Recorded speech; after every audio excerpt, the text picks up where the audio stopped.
हे hello guys, आज की short summary हमारी वेदरिंग द स्टॉर्म इन अर्शियामा। इसको नरेट किया है प्रशांत जी ने एंड पूरी स्टोरी में प्रशांत जी की ही बात की गई है। टाइम है 27 अक्टूबर 1999। यार ये सन तो मेरी बर्थ वाली है, कोई नहीं, चलो 99 में उन्हें एक छुट्टी मिली थी और उस छुट्टी को बिताने के लिए वो अर्शियामा अपने फ्रेंड के घर चले जाते हैं। जैसे ही वो उसके घर पहुंचते हैं उन्हें खबर मिलती है कि उड़ीसा और बंगाल में बहुत तेजी से स्ट्रोम आया है, तूफान आ चुका है।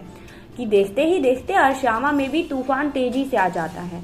कुछ समय बाद वो देखते हैं कि पानी कंधों तक भर चुका था अर्शियामा में। अब इस कारण उनको अपने फ्रेंड के घर में सेकंड फ्लोर पर जाना पड़ा, क्योंकि उनके फ्रेंड का जो घर था वो काफी मजबूती से बना हुआ था, इसलिए तूफान से ज्यादा हार्म नहीं हुआ था। थोड़े टाइम बाद पानी और बढ़ जाता है और उन्हें और ऊपर वाली छत पे जाना पड़ता है। और ये तूफान कुछ समय के लिए नहीं चला था, ये पूरे 36 घंटे चला था। खाने के लिए कुछ भी नहीं रहा था और आसपास देखा जाए तो लोगों की लाशें पानी में तैर रही थीं, लोगों के घर गिर चुके थे, पुराने पेड़ जो थे वो उखड़ गए थे। ये सब कुछ बहुत दुख भरा था। खाने के लिए कुछ नहीं था, इसीलिए वो ग्रीन कोकोनट के जो ट्री थे उन्हीं से कोकोनट तोड़ तोड़ कर खा रहे थे। अब क्योंकि प्रशांत की और फ्रेंड की फैमिली और प्रशांत तो सेफ थे, बट प्रशांत को टेंशन थी अपनी फैमिली की। अब उन्हें टेंशन हो रही थी अपने घर जाने की। उन्होंने 12 घंटे और इंतजार किया, बट तूफान कम होने का नाम नहीं ले रहा था। फाइनली उन्होंने डिसाइड किया कि वो जाएंगे, क्योंकि एक और तूफान में उन्होंने अपनी माँ को खोया था। अब वो किसी को खोना नहीं चाहते थे, इसीलिए उन्होंने डिसाइड किया कि वो अपने गांव वापस जाएंगे। गांव की दूरी अर्शियामा से 18 किलोमीटर थी। वो जाने का ट्राई करते हैं और एक डंडा लेते हैं, जिससे लाशों को, जानवरों को और गिरे हुए पेड़ों को हटाते हुए आगे बढ़ते हैं। रास्ते में ही उन्हें अपने गांव के कुछ और लोग मिल जाते हैं जो उनका साथ देते हैं और बहुत जद्दोजहद के बाद फाइनली वो अपने गांव पहुंच जाते हैं। गांव पहुंचने पर प्रशांत देखता है कि गांव में सारे लोगों की हालत बहुत ज्यादा खराब है और लोगों की जगह गांव में लाशें दिख रही थी। और जब वो अपने घर की तरफ नजर डालता है तो उसका घर एक पेड़ के नीचे दब चुका था। वो ये सब कुछ देखकर घबरा गया, बट उसने हिम्मत नहीं हारी और वो रेड क्रॉस सेंटर की ओर चलने लगा।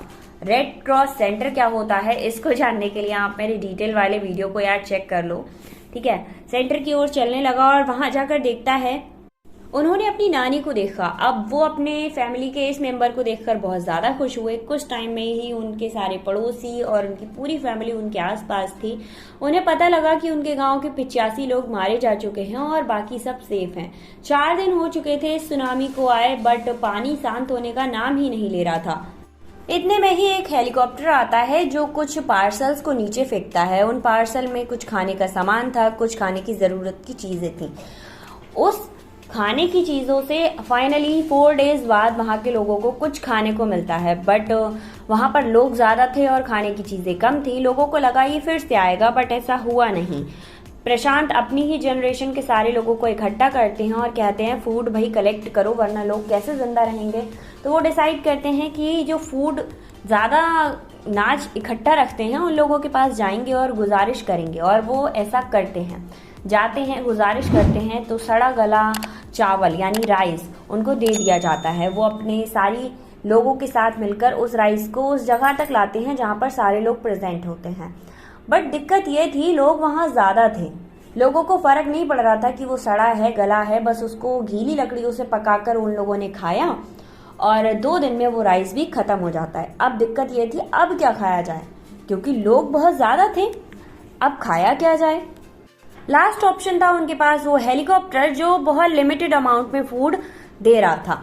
अब प्रशांत के माइंड में एक आइडिया आता है। वो बच्चों से कहते हैं कि सारे बच्चे ग्राउंड में जाकर लेट जाओ और अपने पेट पर खाली थाली या फिर खाली बर्तन को रखो, जिससे हेलीकॉप्टर ऑपरेटर को ये मैसेज चला जाएगा कि यहाँ पर फूड की जरूरत है। और फाइनली होता भी ऐसा ही है। गवर्नमेंट तक ये मैसेज पहुंच जाता है कि वहां पर फूड की बहुत ज्यादा जरूरत है। तो बार बार हेलीकॉप्टर आता है और फूड सप्लाई करता रहता है। बट केवल फूड से काम तो चलने वाला था नहीं। बहुत से लोगों के पेरेंट्स एक्सपायर हो चुके थे और बहुत से लोगों को चोट लगी थी, कुछ लेडीज गर्भवती थी, तो ये सारी प्रॉब्लम्स भी थी। अब प्रशांत डिसाइड करते हैं कि जितने भी मैन हैं यंग एज वाले वो सारे काम पर जाएंगे या फिर फूड कलेक्ट करके लेके आएंगे, और जितनी भी लेडी हैं और ओल्ड एज मैन हैं, ओल्ड एज लेडी हैं, वो सब यहीं रहेंगे और खाना पकाएंगे और सबकी देखभाल करेंगे। फाइनली यही होता है, प्रशांत और पूरी गैंग मिलकर फूड कलेक्शन के लिए जाती है। धीरे धीरे जिंदगी लाइन पर आना स्टार्ट हो जाती है। कुछ टाइम बाद प्रशांत वहाँ की लेडी से कहते हैं कि आप इस एनजीओ में फूड के लिए काम कीजिए, मतलब आप काम करेंगी, हेल्प करेंगी, उसके बदले में हम आपको खाना खाने को देंगे।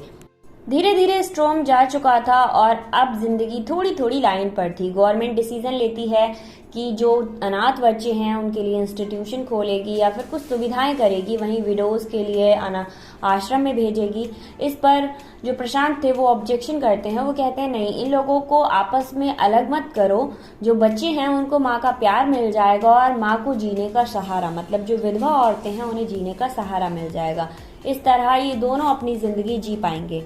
फाइनली प्रशांत कहना चाहते हैं कि लोग अपने गम को भूलकर दूसरों की हेल्प करना स्टार्ट कर दें तो उन्हें अपना गम याद नहीं रहता, और ये चीज काफी अच्छी रहती है दोनों की लाइफ के लिए, और वो धीरे धीरे आगे बढ़ना सीख जाते हैं।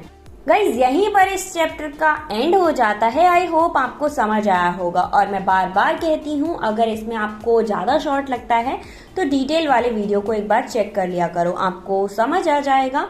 और क्वेश्चन आंसर के लिए मेरे आर स्टडी अड्डा सॉल्यूशन वाले चैनल पर जाकर चेक कर लो, वहां पर आपको एसएसटी, इंग्लिश, हिंदी सारे सब्जेक्ट के क्वेश्चन आंसर प्रोवाइड हैं। थैंक यू सो मच, मिलते हैं नेक्स्ट शॉर्ट समरी के साथ।